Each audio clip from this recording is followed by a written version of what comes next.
Al Gore grew up in Tennessee and lived in Washington, D.C., the son of a United States senator. He then went to Harvard, went back to Tennessee, became a congressman and then a senator, then vice president. In 2000, he ran for president, and he lost. Then after some soul-searching, he began to decide what he wanted to do. He was an environmental activist, and for that work in 2007, he won an Oscar for his documentary, An Inconvenient Truth. That year, he also won the Nobel Peace Prize. Of course, his latest book is called The Future, 6 Drivers of Global Change. I spoke to him on Tuesday at the 92nd Street Y here in New York, and here is part of that conversation. I should take note of the fact that this book is dedicated to his mother, Pauline LaFawn Gore, who died at age 92 in 2004. His father died when he was 90. This is good genes, I'm telling you here. And in the dedication to her, he said, "She gave me a future, an abiding curiosity about what it holds and a sense of our common human obligation to help shape it." So this book is about the question of what are the drivers that are changing the world and the forces that are making the future real and significant and extraordinary. Tell me how you came to this book and what you hope for us to understand about the future. Well, thank you, Charlie. You play a unique role in our country. I'm not buttering him up when I say, I know you'll agree, I think you're the best interviewer that we have in our country today. Thank you. And it's great to be with you. And I have thereby ruined every other interview that I will do for this book, I'm sure. I can't, but thank you for all those kind words. And thank you all for coming. It's great to be back at the 92nd Street Y. I want to give a shout out to all of the folks at the JCCs around the country and those on the Stairmasters upstairs who are watching on the screens. I've always been fascinated by those who try to interpret the evidence compiled by expert communities that have relevance to our common future. And I've focused on that in my career. I did that on climate and the digital world. And about 8 years ago, I went to a conference in Switzerland, and somebody asked me there, what are the drivers of global change? And I gave an answer. If you were asked, you could give a real intelligent answer, and I gave what I thought was a good answer. But on the plane flight back home the next day, the question kind of kept bugging me a little bit, and I thought to myself, well, that's kind of an interesting question to dig in on. And I took out my computer and made an outline, and they served the meal, and when the meal was over, I spent the rest of the 6-hour flight filling it out, and I came back to it over and over and over again. It just kind of drew me back. And 2 years ago, I decided that it had become useful enough. My colleagues and I at Generation Investment Management had used it as one of our inputs in building an investment model, and it had worked pretty well and as a way of interpreting what's going on in the world. And when my editor, John Meacham, he left Newsweek and went to Random House, and I said, wow. You moved back to Nashville, by the way. Yeah, after, in the course of this whole project, he and his wife, Keith, had made that plan. And I thought it'd be fun to have an editor like John. And it really caused me to think, well, maybe I'll turn this into a book. And the last 2 years, I have really dug into it. I moved all the furniture out of my living room in Nashville. I put up giant whiteboards, had directed research, 15,000 pages worth. And here's what I learned, Charlie. We'll talk about chapter by chapter in more depth, but there's never been a time in human history when we've had so many truly revolutionary changes going on simultaneously. The genetic revolution. We're crossing the boundaries between species, splicing genes, enhancing human traits, selecting traits, curing diseases. The digital and computer revolution, which is completely transforming the way we relate to one another, in our communities, in our nations, in the world as a whole. The tremendous growth of the economy, which is pressing against certain resource limitations, and also the way we define growth, which is causing very serious problems. The globalization of the economy, which I believe has created a new entity that I call Earth Inc., where factories, where large corporations have virtual factories that span the globe, and they have a new relationship to labor, capital, natural resources, nation states. It's a completely new reality. And these and other drivers of change, including the resorting of power relationships, the rise of China, other emergent centers of power, the role of the U.S. changing, something we need to address as Americans. And I set out to try to discover how these multiple revolutionary changes are interrelating one with another, and what choices they pose to us, how we really have to get involved in steering our way into the future and choosing options that can make it better than it otherwise might be. In order to take advantage of all these forces, though, you also suggest that democracy in part has been hijacked, that Washington has become dysfunctional, and that threatens our ability to use all the tools. Absolutely. We have two macro tools to use in shaping our future, roughly speaking: democracy and capitalism. In the world of political systems, the alternatives to democracy have been tested and found wanting. No need to go into the details. The same is true in economic theory. All the alternatives to capitalism, I mean, capitalism efficiently allocates resources, balances supply and demand, is conducive with higher levels of freedom, and unlocks a higher fraction of the human potential. But both democracy and capitalism have been hacked. Right. A computer term, meaning that the inner logic or the operating system has been taken over. To focus on democracy, the design of our founders here in the U.S. has been subverted by the influence of big money, lobbyists, special interests, corporations declared to be persons, money declared to be speech, might equated with right. And that's the reverse of what was intended by the whole idea of America, where individuals converse and in the conversation of democracy try to lift up the wisdom of crowds, try to lift up the best ideas as judged by the citizenry, and use that to guide our choices. We've made better choices than any other nation over the last 2 centuries, and that fundamentally is the reason why America has risen. But we've been making a lot of really bad and dumb choices because our democracy has been hijacked. But at the same time, you suggest that America is the best hope for the world in terms of this future that we look at. Yeah, and I've done some interviews with outlets overseas, embargoed for when the book comes out today. Right. And often foreign interviewers have said, oh, you think America's the only nation that can lead the world? And I said, well, I know it comes off as me having too much pride in my own country, but tell me, what other country can do it? The European Union? Please. I hope they get their act together, I really do. China, the world's not going to follow China. Even East Asia won't follow China. Brazil, Russia, who? None of the emerging nations. No, I don't think so. And it's possible that a brand new pattern will emerge from this resorting of wealth and power. But the world needs leadership now on the issue of climate, on water, topsoil, population, distribution of wealth in the global economy. You can go down the list.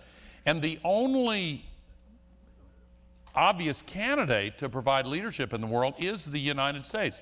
Now, many perceive the United States as having gone through a relative decline in power. There's evidence to that effect, but it's not clear that that's a persistent pattern. It is clear that the only way the United States can play what I think its natural role is, to provide leadership to the world. I do think that people around the world still look to the United States, in spite of their disappointments, in spite of their concerns, as a kind of avatar among nations. And if we are to play that role, those of us who are citizens of the United States have to reclaim the integrity of our democracy. It is failing us. The middle class is being hollowed out. Somehow a majority, or at least enough to stop, to continue filibustering in the Senate, feel that it's way more important to further reduce the trivial inheritance tax on the wealthiest 1/10 of 1% than it is to address the millions of unemployed who have needs that are not being met. And of course, you could pair this in different ways. We really have to take stock of the fact we're not doing justice by our education system, by our infrastructure, by our research and development, by the policies that are needed to lift up the people of this country. And no, government doesn't have to do everything. Of course, we understand that, but you know, the idea of declaring the wealthiest few in the country the job creators, well, the job creators are the people who either do or do not have money to go to the stores and purchase things and to do for their families, and when they can't, the economy sinks. All right, I want to talk about all of those, whether the digital revolution, with Earthink and all of that, but with Washington, we've just had an election. Yeah. President Obama reelected. We see now some movement towards immigration reform. Yeah. Because elections have results. Yeah. And they realize that the Latino population has shown their electoral strength. Is that where change is going to come from? Because politicians finally began, notwithstanding the corporate power that you mentioned and the United decision by the Supreme Court, all of the things you referenced, that we have some possibility of regaining because elections have results and people see the reluctance and they want to come back to Washington. And if in fact there are changes in the demographics of this country, we may have changes in policy. Yeah, in the election last November, the Latino or Hispanic community gave the Republican Party intraocular trauma, and they realized that they will go extinct as a political party if they don't make changes. And so, no, it's very clear what's happened. Now, I welcome it. I think it's great, and I think that President Obama gave a terrific inaugural address. I was so pleased by his words on climate, for example, and I know we'll have a chance to come back to that. It's only one of the six drivers of change here, but on immigration, I think he drove that issue home, as he did on gay rights, which I thought was a wonderful part of the speech. And I think that we are seeing our nation change right before our eyes, partly as a result of this election. You have changed. In December of 2012, you wrote a piece in Rolling Stone, very tough on the president. And I think it was back in the summer of 2012. 2012. Tough on the president, saying he wasn't using the bully pulpit, saying that he hadn't done all that he could on climate change. And yet, once you saw the inaugural speech, you seem to have changed your sense of him and your assessment of what he's prepared to do, that perhaps he was prepared to do what you had hoped he would do in the first term and move on climate change. Well, I think that a lot has happened over the last year. The piece you referred to was primarily about the news media's treatment. I want to get to that too. There was one paragraph about the president, of course, that became the news media's lead. But yes, I stand by that. It was gentle criticism, but he took it to heart, and he and I have talked about it. But look at what's happened since then. We had Superstorm Sandy. For the second time in 14 months, parts of this city were hit very hard. New Jersey, devastated. 60% of America was in drought last year, and the drought is continuing. We had $110 billion in 1 year from climate-related disasters. Half of the North Pole is gone. The sea level is rising. The storms are stronger, all the rest.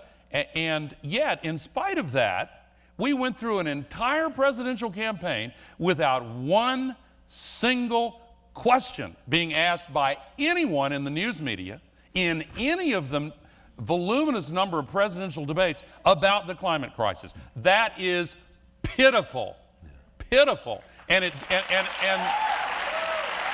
now, if you had been on one of those panels, I know that the question would have come, and that's where we went wrong. From your mouth to God's ears. Yeah, but honestly, it's like it's a memory hole. It's weird.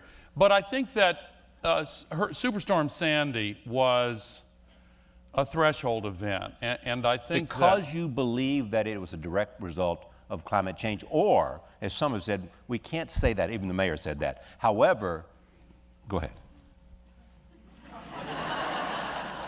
It gave me that look like, you know better.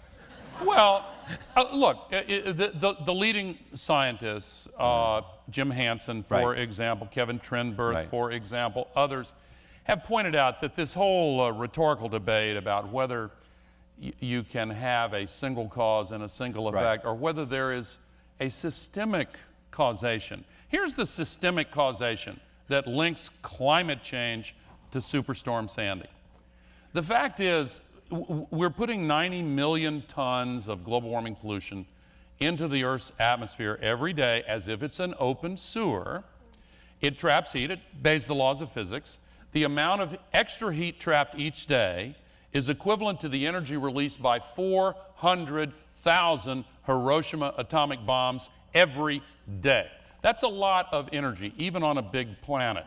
And one of the things that does is it evaporates more water off the oceans, which puts more water vapor into the sky, 4% more in the last 30 years. And then when that water falls, either as rain or snow, it comes in much larger downpours, which causes larger floods.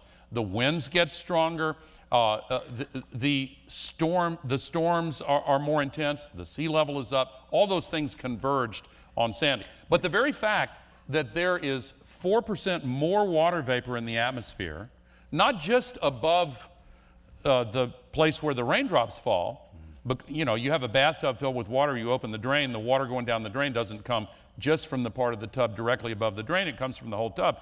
And when there's a storm, it stretches out 2,000 kilometers often and funnels it all toward the downpour. So look at what happened today in Australia. They had 2.5 feet of rain in Queensland. Okay, all over the world. Pakistan, 20 had to million. Call the military in to rescue people. Of course, and in Pakistan, 20 million people driven from their homes, further destabilizing a nuclear-armed country. My home city of Nashville, 2.5 years ago, thousands of my neighbors lost their homes and businesses in what was called a once-in-a-thousand-year downpour. None of them had flood insurance because it had never, in living memory, flooded in those areas. Every storm is different now because we have altered the water cycle of the Earth. Where is the solution that would make Al Gore happy? Well, going back to the earlier exchange, we need to fix our democracy and we need to fix capitalism. Okay. Our democracy has been hacked, as I said. Money plays way too big a role. And we need to quickly migrate our democratic institutions to the internet, where individuals can once again have a two-way conversation and connect with one another and with their elected representatives. Where markets are concerned, we need to address the distortions in capitalism. We have a focus on short-term profits and short-term decision-making that is completely absurd. 30 years ago, the average holding period for stocks, this is all in the book, was 7 years. Now it's less than 7 months. the normal process by which a business builds up real value is about a business cycle and a half, roughly 7 years. And now we see investors getting in and out on the basis of crowd psychology, trying to beat the crowd. And now, here in New York, 55 to 60% of the trades on the New York Exchange, 60% of the trades on the London Exchange are high-frequency, high-speed algorithmic trades where it's not 90 days or 1 month or 1 week. It's a few milliseconds. But let me go back in your own personal biography for a second. When you left Washington, having lost the presidential election in 2000. Did you have to bring that up again? But you're the first one to say that you are a recovering politician. Yeah. And there's enough time so that there's unlikely to be a relapse. My confidence is increasing. I'm on about step 9. Yeah. But here's the question.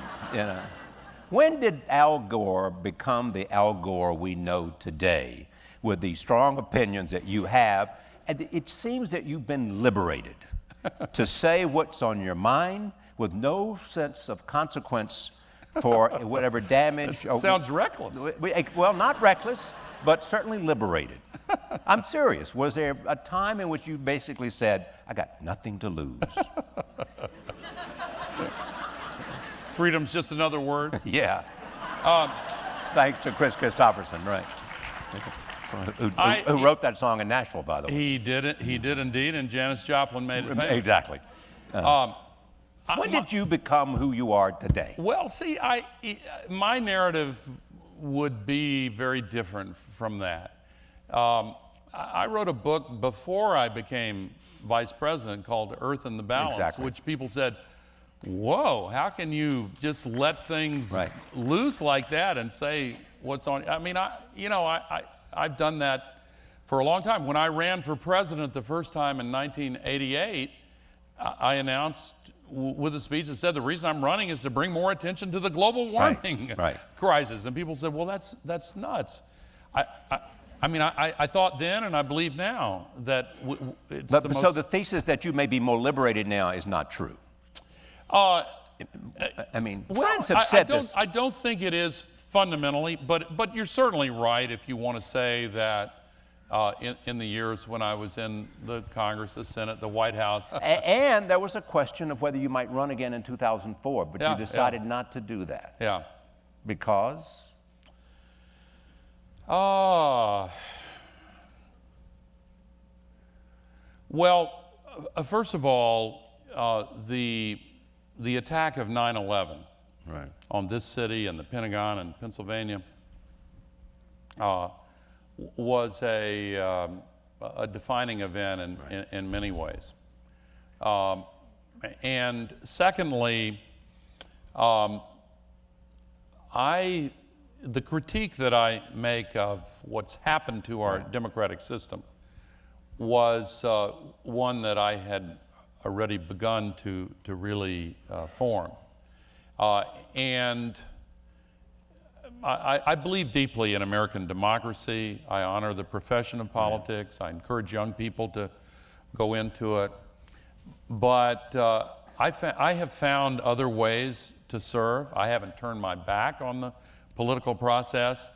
I am deeply concerned that the role of big money, which I described earlier, has now degraded the operations of our democracy to a point that's causing deep concern to millions of us. It really has to be fixed. And I found that I enjoyed leading from an NGO position, advocating action on climate. I enjoyed the business world. I've learned a tremendous amount in the business world. I didn't expect to enjoy it as much as I have. And so it's been a wonderful period for me of growth and learning. And I have continued to speak out and will continue to in the future. And this book is a part of that process. Was it inevitable that you would become a politician because of your father?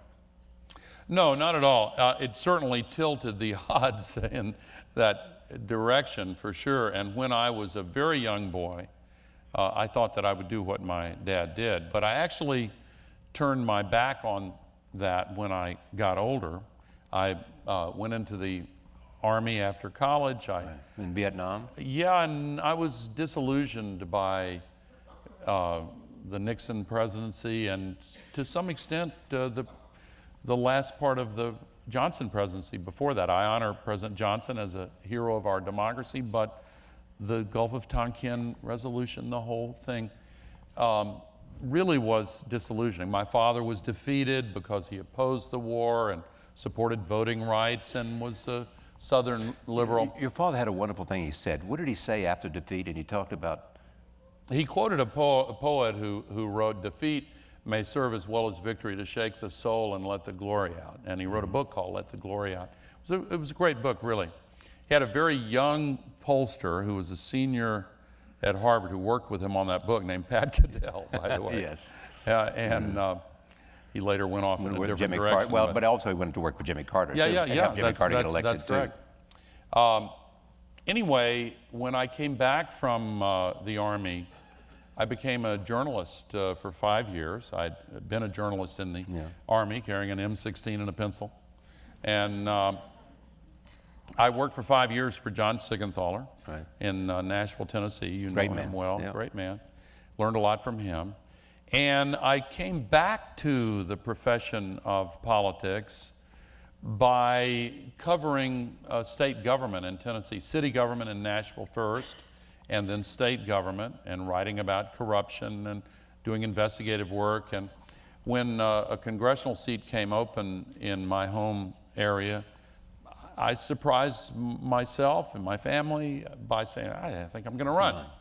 And I really threw myself into it, and I loved it. I can't even describe in words the feeling that I had doing town hall meetings even before I took office. I mean, it was almost as if you could hear the battle hymn of the Republic being hummed in the background. There really is a spirit and majesty to the essence of American democracy that is amazing. And when that is degraded, it really gets to me. And it should get to all of us. We have something really special here in this country, and we're seeing it slip away from us. We can still save it. We have to. All right, let's speak to that for a moment. Yeah. How do we save it, in your judgment? We got to get big money out of it. In a larger structural sense, I do think, and I write about this in the book also. The book is called The Future by Random House. I believe that we have, one of the big changes, drivers of change that I talk about is the internet revolution. To put that in historical context, one way of interpreting how America came into being is to look at the impact of the printing press and how it produced the Enlightenment and created a virtual forum in which people could exchange ideas, and that led to the rebirth of the ancient Greek dream of democracy, and in this land it flourished. But when the printing press gave way to television, you are, again, I don't mean to flatter you, but what you do on television is one of the highest forms of the art. No, seriously, but a lot of television is not that. And structurally, all television is a one-way communication stream. In the print universe, it's two-way. People can participate. Television has dampened democracy. It really has, as radio did before it. You argue in the book that we need the public space back. Correct. And now, the Act 3, first act being the printing press, Act 2 being television. Act 3 is the internet. And the internet has the same architectural design as the print-based universe, in that individuals have low entry barriers. They can both take information and give information. They can connect with others, participate in a democratic dialogue. And the internet is still, for all of its power and momentum, a bit player compared to television. People don't realize, a lot of people don't realize that, but The average American watches television 5 hours a week, and people my age and older, on average, watch it 7 hours a week. That's astonishing. You know, if you played tennis 5 hours a day, I'm sorry, not a week. If you played tennis 5 hours a day, you'd be good. And you'd build up tremendous muscles. If you watch television 5 hours a day, what muscles are you building up? Not the democracy muscle. It's deadened by it. But the internet gives us real hope of reinvigorating democracy and capitalism. You've been very successful in business. It was just announced publicly the other day, you had a wonderful stock option from Steve Jobs, who was your friend and who you were on his board. You bought a television channel and rechristened it as, as the Current TV, and you just sold that and made a handsome profit. You sold it to Al Jazeera, and people take note of the fact that Al Jazeera is in part subsidized or are sponsored by the Qatar government. Did that cause you a moment of saying, look, if I do this, if I sell to them, even though I'll make a handsome profit, people are going to say, oh, I wish you'd found a better buyer? Well, I did extensive diligence on that whole question. Of course, I understand that critique, which was then a potential critique, absolutely. But what the diligence showed very clearly is that Al Jazeera has long since established itself as an immensely respected news gathering network around the world. It's won the major journalism awards in country after country. It is respected as having integrity. On its climate reporting, for example, it's higher quality and far more extensive than any of the US networks. They do 24/7 without any commercials. They hire the best journalists they can hire, and they tell it like it is. And they have that reputation. So I think they've earned the right to be seen that way. But they've also given access to, on their air, doesn't really, I mean, to all kinds of things in terms of people who have a very bad reputation. You know, and you send tapes to them, and not on air Al Jazeera English. No, that's true. Al Jazeera is carried on the Israeli national system. Right. It is praised by the State Department in its home area. That's where our fleet is located. It's our closest ally in the Arab world. Secretary Clinton said it's part of the solution, not part of the problem. It has really acquired a tremendous amount of respect, but people will be able to judge for themselves. All right, I'm going to ask some of these questions only because I want to get some of them in. And here's an obvious question, and that we should ask. Is nuclear energy such as coal fusion a true solution to end our dependence on fossil fuel and help curb global warming? Well, it's certainly not a silver bullet. It may play a limited role in the future. The present generation of nuclear technology is way too expensive. If you run a utility and you decide to build a new nuclear power plant, you go to your engineers, or you go to any engineering consulting firm in the world and ask, okay, how much will this cost? They will say to you, we really have no idea. Right. Then you ask them, how long will it take to build it? And they'll say, we don't know. Yeah.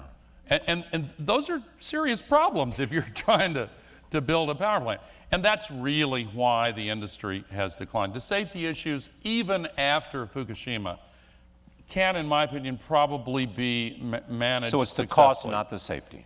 It's the cost, and it's the nature of the cost accounting. They're only in 1,000 to 1,200 megawatts. That means that they're, used to cost $400 or $500 million. Now it's $5, $6, $8 billion. It takes a long time. You don't want to build increments that are that big, that take that long, particularly in an age like the 70s after the oil shocks, where you don't know what conservation and efficiency and renewables will do to the demand for energy. So what do you think of natural gas as somehow making America energy independent? The very fact that fracking was exempted by Vice President Cheney's bill from the Safe Drinking Water Act, the very fact that they really don't have good data on the pollution of water from the fracking process and the disposal of the fracking fluids, and this whole question of leaking methane which could potentially undo the climate advantage that gas has over coal. Very serious issue. You look at the latest satellite pictures. Some of you have seen these. The cover of the Financial Times had it this week, and others have printed this. If you look at the new satellite pictures of North America from outer space at night, you can pick out New York City, Atlanta, these big clusters of light, Chicago, and then as big as Chicago is this huge ball of light in North Dakota, as big as Chicago. That's from the flaring of gas from fracking. Wow. Yeah. It's as big as Chicago in North Dakota. So therefore you would do what? Well, I think it ought to be tightly regulated. And George Phineas Mitchell, who is in his 80s, very distinguished energy entrepreneur, he really developed the whole fracking process over decades. And he says it has to be tightly regulated at a minimum. Do you believe that your views represent a majority of Americans and get the same number of votes you got in 2000? 50 million or whatever it was. Yeah, well, I don't know. Do you believe that inaugural speech suggested a direction that you would applaud? Oh, yeah, yeah. And I would go even further, but I applaud the direction he seems to be. In that inaugural speech? Yeah, absolutely. I want to get to this because Lewis Powell, before he became a Supreme Court justice, and you probably admired some of the things he did on the court. He had a good reputation exactly among right. lawyers, as you know. But he wrote a famous memo. Yeah, for the Chamber of Commerce. When he was a lawyer in Richmond, Virginia. Representing the tobacco industry, among his other clients. Suggesting? Well, first of all, his background, we had been through the turbulent 60s, where a lot of conservatives kind of freaked out about the anti-Vietnam War protests, the women's liberation movement, the Stonewall gay liberation movement began, the civil rights movement proper, the Black Panthers, et cetera, et cetera, et cetera. And the consumer movement with Ralph Nader, and the campus takeovers, and there was kind of a collective freakout. And I don't mean to minimize it. I understand and respect what they felt was at risk. But there was the beginning of an organized effort to call upon a big part of corporate America and the conservative establishment. That's when that's when the Olin Foundation got involved, and the one out in Colorado, the Coors deal. And, you go down the list, and when they started establishing the Heritage Foundation, all these think tanks and institutions, and then law schools and foundations to go in and disrupt religious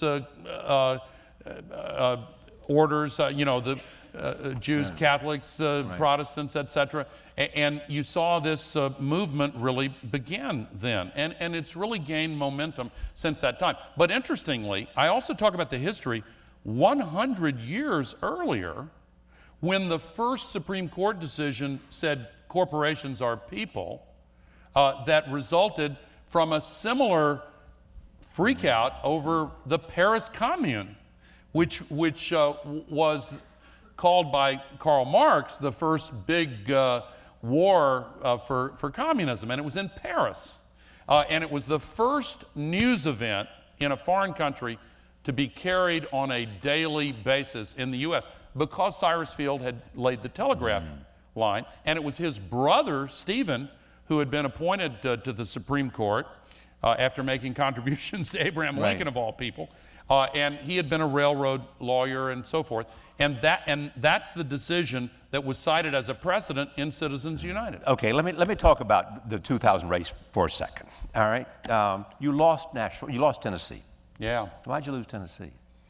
Well, because and then you lost Arkansas, and I'll come back to that in a moment. Well, Tennessee and the rest of the so-called Upper South has been trending Republican since the Civil Rights Movement. And in saying it that way, I don't want to peg it solely to the Civil Rights Movement, but if you look at Tennessee, Arkansas, Kentucky, North Carolina. North Carolina is still a partial exception, but even like North Alabama, used to have liberals elected in North Alabama and so forth.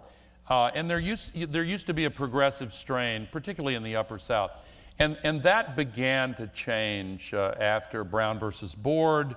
And then when Lyndon Johnson did what he did. Yeah, and of course he famously said we've lost the South for a generation. Right. Turned out to be 2 or 3 Here's the generations. reason I raised the question, because you've been talking about corporate lobbyists.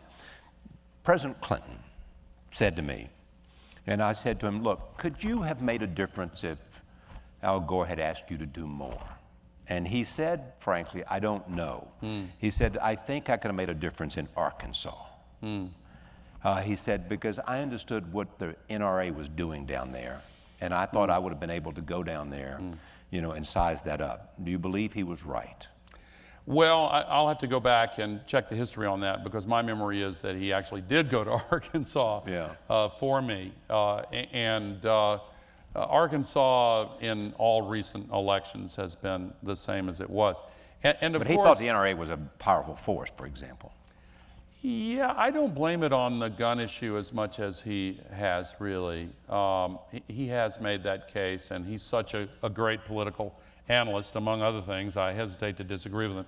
And it certainly had an impact, but I'm not sure that was the major impact. Certainly the positions that we took in favor of gun regulation, you know, I made speeches regularly where I said no more Columbines, and we've had 6 school shootings this year, and it's still January. But do you think that because of what happened in Newtown, that there is a new urgency, and that it will be, if not assault weapons, there would at least be some significant progress made in legislation in the way that some people hope that there will be progress made at long last in immigration reform? Well, I'll take the question in 2 parts. Is there new urgency? Absolutely. Right. Have we crossed the threshold? Yes. Will it result in meaningful legal changes? I don't know. It will be a test. It will be a contest between that new sense of urgency. And by the way, it's felt by some people who have been traditionally pro-gun advocates who've begun to deeply question. Like Manchin from West Virginia. Yes, and others. Right.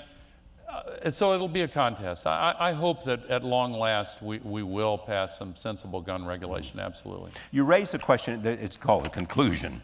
It's the last chapter, where you go from the edge to the conclusion, suggesting in the end how you want to leave the readers of this, that how the choices they make about either being taken for a ride or being on the journey will have some influence in terms of all these things you've been talking about. Explain that. Well, the anti-government sentiment is partly a traditional feature of being an American. We rebelled against King George. But it has been taken to an extreme by some, in my view, in recent decades, by those who really hold the view that there is no such thing as the public interest. Right. I mean, I can quote that exact sentence. It appears over and over again on the right. And that the invisible hand, if you will, is far superior in every situation. They admit of very few exceptions to that. And that actually technological and economic determinism, you know, let things happen as they are. And if you assert the idea that we as free citizens have the right to reason together and say, wait a minute, this or that isn't working out in a way that's good for us. Let's make some changes, pass some laws. There are many people now who have the view that that's not wise and maybe illegitimate, and that it's the first step on the road to socialism. And I think the net result in an era when the power of technology, the convergent power of globalization, the distortions of our political and economic systems by big money and concentrated power can themselves affect the course of economic and technological determinism. To label democratic policy making, democratic with a small d, as somehow illegitimate is really profoundly anti-American in my view. And I think that we have to reassert our privilege as citizens of the United States to reason together and to act together, even when it involves acting through the instruments of self-government. Talk to us about Bill Clinton. I'm serious. Well, His man who came and you didn't run and you chose not to run. Your son had been hurt, had been injured seriously, and you chose not to run in 1992, having run in '88. He ran and won the nomination, chose the two, and then the two of you governed, and you were very effective, and Vice President was given a lot of responsibility. But tell me about him and your relationship with him, how much it was influenced by what happened to him in the second term. What are you getting at, Charles? I'm getting. No, I'm kidding. You know what I'm kidding. getting at. There are many ways I can answer this question without even going there, so don't worry. I think that he is the most gifted politician of our time. I would say that, Yeah, sure, right. and most people would say that. He's a natural at it, and it was the working relationship that he and I established was really a very special relationship that I think was good for the country. You win on every important meeting. Yeah, and we had a closeness for a long time that was almost like brothers. I don't know that he would describe it that way, but the closeness of the communication was really extraordinary. I made up my mind at the beginning of the, well, really during the transition period, right after the election. I did a quick but thorough amount of research on all the vice presidents that had. Right. Well, one thing I found, incidentally, is that the person who really deserves credit for revolutionizing the office was Walter Mondale. The office of vice president. Yeah. He and Jimmy Carter deserves credit for it, but Fritz Mondale is an incredibly bright, wonderful guy.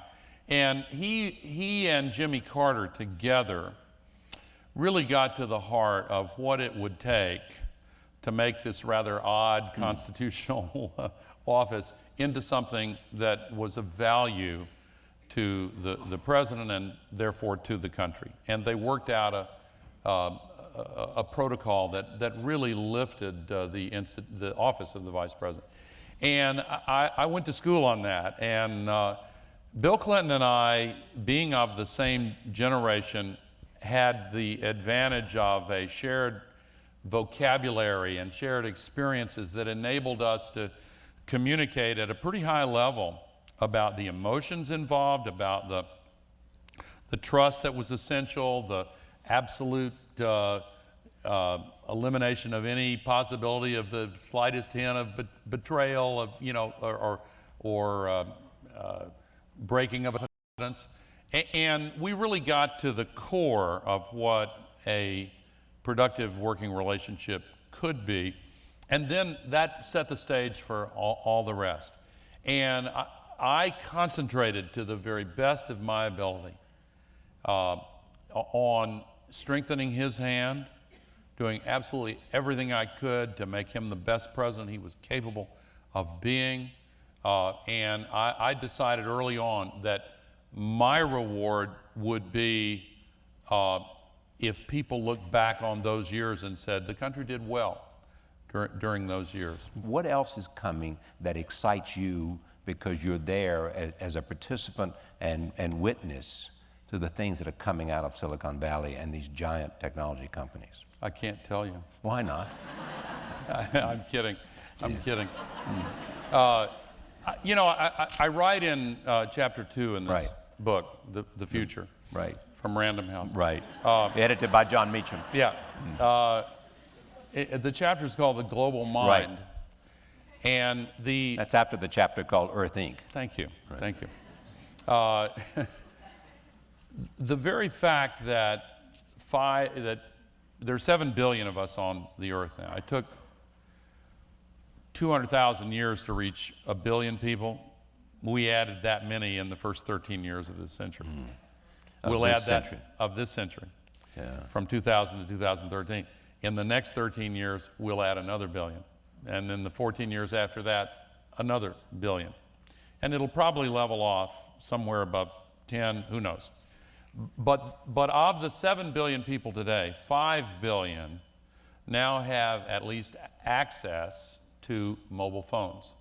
1 billion, roughly, have smartphones. Right. But Moore's Law, the computer chip continuing revolution, is making smart features available so cheaply that all phones will soon be smart. Smartphones. And internet accessible. And so everyone essentially will soon be connected to this world of information. That changes us in very profound ways. It changes the global economy. It creates fantastic new opportunities, also vulnerabilities, but on balance is a very positive development. It is, as you noted in the way you framed the question, going to have profound implications for healthcare, the self-quantification movement, the the combination of the digital devices and the network on the one hand, and the new genomic and proteomic medical advances on the other, will completely revolutionize healthcare. It's beginning now. It's something called precision medicine that I write about in the book. And actually in virtually every walk of life, we're going to be seeing continued revolutionary changes. That sounds forbidding, but this is the future, and we need to plug into it, and we need to make some choices about how to preserve human values. We talked about privacy, we talked about security. There are other values. In the biological revolution, which in chapter 5 is the reinvention of life and death, we have become the principal agents of evolution now. Right. We are now able... Raising important ethical questions, too. Absolutely. And the short-termism that I described in talking about the economy, if we apply that kind of short-term perspective to directing genetic changes for short-term benefit that propagate down through all future generations in perpetuity, without considering the effects over the longer term, that's extremely dangerous. And it's not that complicated. We just need to assert our ability as a free people to say, wait a minute, we have some values here. We have some human equities at stake that need to be protected. It's not all short-term greed to rake in whatever we can and the future generations be damned. No, the powers of that technology grants to us now, we can't operate that way. Yeah. So we need to look at our system. Let me end this by the following thing. Final paragraph. Human civilization has reached a fork in the road we have long traveled. One of two paths must be chosen. Both lead us into the unknown, but one leads toward the destruction of the climate balance on which we depend, the depletion of irreplaceable resources that sustain us, the degradation of uniquely human values, and the possibility that civilization as we know it could come to an end. The other leads to the future. Our thanks to Al Gore. Thank you very much. Thank you. Thank you.